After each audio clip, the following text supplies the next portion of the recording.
አይ እንዴት ናችሁ? ዛሬ የምናየው ስለነዚህ ጥቅም ነው። አሁን ከትፌ እመጣለሁ። አሁን ወደ ጥቅም እንገባለን።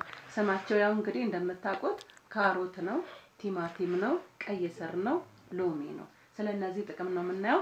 እያንዳንዳቸውን ዘርዝሬ ከነገርኳችሁ ጊዜ ስለሚወስድብን እናንተም ስለምትሰላችሁ ጀነራል የሆነ ጥቅማቸውን ነው የምነግራቸው። የሁላቸውም የጋራ ጥቅማቸውን ነው የምናገረው ማለት ነው። እና ለምን ይጠቅማል? ለፕሮስቴት ካንሰር በጣም ይጠቅማል። ለልብ ጤና አሪፍ ነው።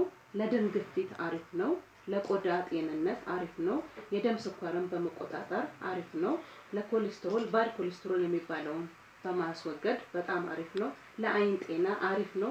የኩላሊት ጠጠርን በመሰባበር በማስወገድ በጣም አሪፍ ናቸው። እነዚህ የጋራ የሆነ ጥቅማቸው ነው ማለት ነው።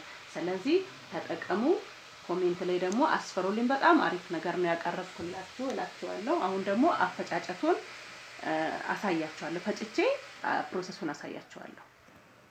ያው አንድ ብርጭቆ ውሃ ጨምርበታለሁ። ከዛን ካሮቴን ጨምርበታለሁ።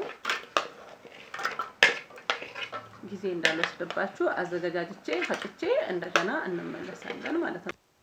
ይሄው ፈጭቼ መጣሁኝ። ምንም ነገር እንዳታጣሩት።